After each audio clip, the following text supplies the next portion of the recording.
veszélyek is leselkednek, és leginkább a fiatalokra, a gyerekekre, hogyha sorolok egy pár nevet, fogalmat: Charlie, Momo, Kékbálna, Bloody Mary.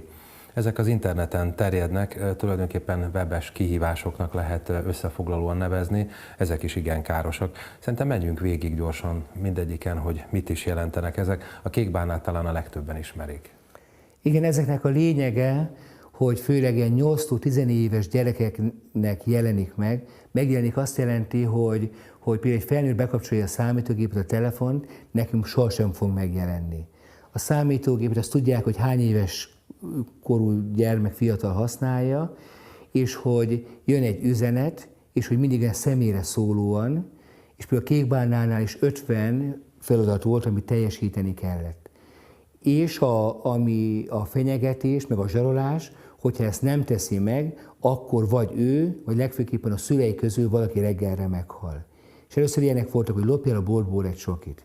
De le kellett fényképezni, és mindig vissza kellett küldeni a fényképet, vagy a kisfilmet. És utána ezt egyre jobban emelték a tétet, és például kelj fel éjszaka, és 4 óra 15 perckor nézzél meg egy horrorfilmet. Én beszéltem egy fiúval, akinek 2 kellett megnézni. Szegénynek, hogy nehéz volt felkelni, meg ebben egy gyermek is 8-14 évesről van szó, akinek még mind az idegrendszere is eléggé fogékony, meg hát úgy is, mint gyermek, vagy mint fiatal kamasz, és hogy éjszaka nézem meg 2 horrorfilmet, amikor keveredik számára az álmosság, az álom és a valóság. És az utolsó pedig az, hogy rajzolj magad olyan bálnát, vannak is ilyen, hogy karcolj a testedbe bálnát, akkor csonkítsd meg magad, több helyen már ilyenkor vették észre, és ekkor állították le, és az utolsó, hogy menj ki a tetőre, és akkor ugorj le. És ha leugortál, ha öngyilkos leszel, akkor sikeresen teljesítettél minden feladatot, ha nem, akkor mi segítünk. És nem mennek szólni a szülőknek, mert attól félnek, mint ez a Big Brother, aki mindent lát, mint lenne egy valamilyen valaki, aki mindent lát, és ha elmondom a szülőknek, akkor az édesanyám reggel halott, és vannak is ilyen fényképek, vagy ilyen YouTube-os bejátszások, hogy valaki, ilyen tanúságtevők, hogy valaki azt mondja, hogy én nem hallgattam a Kékbálna szavára, és ezért, és ott van egy véres kép, hogy ott van egy asszony a fürdőkádban, és tiszta vér minden, még a plafon is. És hogy így járt az édesanyám. És egy megint 8-14 éves korú gyermeknek szegény, tehát meg van döbbenve, és mivel nem mer beszélni, csak egy pár iskolában volt, hogy diákonok tartottam előadást, volt ott szülőknek, a gyerekek mind ismerték, a szülők hallottak róla, vagy még a Kékbálnáról a legtöbbet, de a többiről nem tudták, hogy mi az. Akkor menjünk végig sorban, következik mondjuk Bloody Mary. A Bloody Mary az is egy sátán idézés, és hogy ez a mély internetből jön elő, ez a dark, az a sötét, amit úgy nehéz ellenőrizni, és hogy most kimozgatják, de valószínűleg sátánista szekták, hogy a Bloody Maryben is, a Bloody Mary, ez a véres Mária, találgatják, hogy most honnan ez a név, nem is ez a fontos, hanem éjszaka oda kell menni a tükör elé, valahogy csak úgy a sötétben van, ahogy gyertyával, és 3-szor kell mondani, hogy Bloody Mary, gyere elő. Itt megint a Bloody Mary egy egyszerű névnek tűnik, persze benne van, hogy a véres Mária, és de ez a sátánnak a megidézése. Csak más néven szerepel, és beszélgettem gyerekekkel, volt, aki ezt csinálta, de nem jelent meg, és volt, aki mondta, hogy neki megjelenik, és ez a lényeg, hogy egy horrorisztikus női alak megjelenik a tükörben. És úgy, mint a tükörből néz rám valaki. És ezt a gyerekek félnek is tőle, jópofának is tartják, de amikor kérdeztem osztályban, mindenki ismerte. Csak volt, akinek nem jelent meg, volt, akinek megjelent. És a következő alanyunk, Momo, egy eléggé szörnyű figura, már így arcra, már azt lehet arcnak nevezni, ez is egy ehhez hasonló jelenség. Hát aki ezt megnézi interneten, ez nem is tudom mihez hasonlítsam, egy ilyen szörny valami, aminek ilyen csirkelába van, valami nagyon torz, ijesztő szülemény.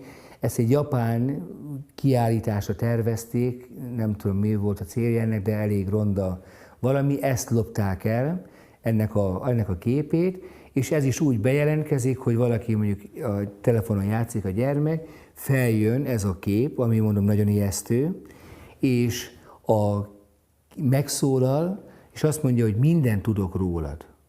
És ami még ijesztőbb, hogy néven szólít. Például azt mondja, hogy József, tudom, hogy ki vagy, és tudom, hogy a Foglalút 6 szám alatt lakol. Mindent tudok rólad. És valamikor a Facebookról nem tudom, honnan szedik le a képet, de még képet is küld róla, hogy tudom, hogy ki vagy, tehát az arcodat is ismerem. És megint vannak feladatok, már nincs annyira megszervezve, mint a kékbálnál, hogy 50, meg a kékbálnánál rajzolni kellett egy bálnát, és onnan tudták, hogy aki öngyilkos lett gyermek, és találtak a füzetben ilyen kékbálnát, az valószínű, hogy emiatt lett, de Momónál már nincs ilyen.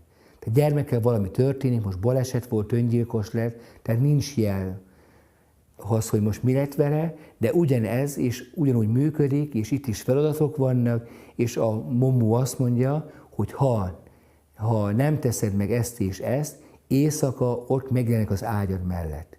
És majd nézik a képet, itt a bejátszásból, akkor fogják látni, hogy valaki, mert ilyen megjelenik, és megint 8-14 éves korú gyermekig, az elkezd rettegni, és a szüleinek nem mer szólni. Már találkoztam, a szülő szólt, hogy a gyermek megváltozott, egyszerűen fél, nem mond semmit, de reszket, és hogy nem tudják, hogy mi lehet az.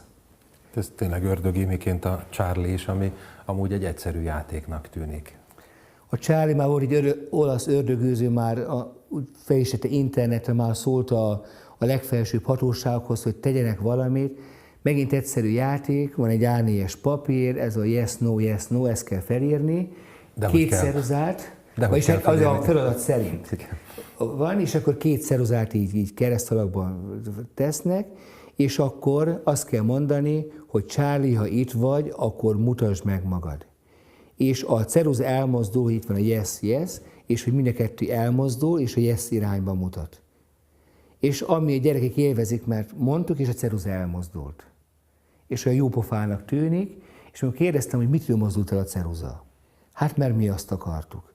Mondom, akkor az órámat valamit tegyetek már mást is állébe, akkor mozogjon már más is. És hát azt nem tudják.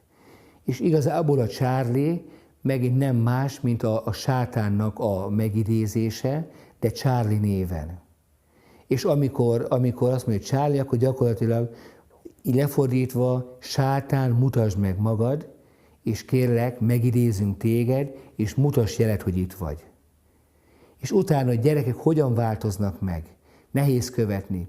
Volt, aki például azról számol egy gyermek, hogy ő látja a halottakat, látja az angyalokat, meg mindenkinek az angyalra ott ül a vállán, meg ott ül mellette, és hogy hívják ezt az angyalt, aki a saját angyala? Charlie-nak. És mondom, esetleg ilyen játékot játszottál-e, és hát többször is. De amikor iskolába kérdeztem ezt a gyerekek, beszéltem New Age, mindenhol csak ültek, mondom, Charlie, jelentkeztek, hogy ne ismerjük, persze, játszottak, igen, elmozdult a ceruza, persze, hogy el. Úgy örültek, hogy van közös témánk, amit ők is ismernek. Szülők, tanárok csak néztek. Nem is hallottak róla, hogy ilyen van, majd hallottak és nem tudták, hogy mi ez. De ez kifejezetten a gonosz hívja segítségül, és megint ami ezt elmozdítja, nem fizikai erő, az a préternaturális erő, amiről már beszéltem, és hogy kit milyen fogban ragad ez meg. Vagy kinyit valaki valamilyen kaput a gonosz léleknek, és volt, aki arról számolt be például, hogy gyerekeknek beszélt az Istenről, és a gyerekek egy idő után azt mondták, hogy atya, mi a pokolba akarunk kerülni, mert a sátán ő sokkal jobb. És most ilyenkor beszélünk a teljes búcsúról, meg minden szentekről, és nem tudni, és megint a gonosz kihasználja azt, a sérült családokat, az, hogy egyre kevesebben a szülők is nem járnak templomba, vagyis Isten képük nincsen, az Istenről nem tudnak semmit, vagy keveset, az is sokszor torz, és utána pedig a gonosztól pedig megjelennek ilyen játékok, ilyen jópofának tűnő dolgok, de ezek nagyon veszélyesek, és a gyermek nem is tudja, és játékból is elmozdult, akkor megmutatja a barátjának is, és eljátsza többször is, hogy nézd meg, nekem elmozdult a ceruza, te meg mondasz valami más, találsz ki egy nevet, és neked nem csinál semmit, mondom, hogy Charlie is elmozdul. És ezzel behívják a gonosz lelket, és azt tényleg nem tudjuk sokszor, ez hosszú távon, ez most mit végez benne, van, akinek ilyen látványos, van, aki az Istentől eltávolodik, de mindenképpen gyakori, interneten rajta van, a gyereknek automatikusan előjön, és hát a Momó, a kékbálna az egyértelműen az öngyilkosságba kergeti a gyermeket, ez pedig a Vladimir meg a Charlie, az pedig a gonoszt idézze meg és hívja segítségül. És azt hiszem, itt nagyon fontos a szülőknek a felelőssége, hogy ha ugyan a gyermek nem is árulja el, hogy mivel szembesült, azért egy odafigyelő szülőnek talán nagyobb esélye van arra, hogy ezt elkerüljék. Megmondom őszintén, kedves nézőink, hogy egy párszor nekem megborzongott a hátam, amiket Józsi atya mondott. Nagyon-nagyon szépen köszönöm, hogy mindezeket megtudhattuk, és nagyon fontos, hogy ezzel merjünk szembesülni. Köszönöm szépen, hogy itt volt Józsi atya. Dicsértessék a Jézus Krisztus. Mindörökké, amen. Kedves nézőknek is megköszönöm a megtisztelő figyelmet. Dicsértessék a Jézus Krisztus.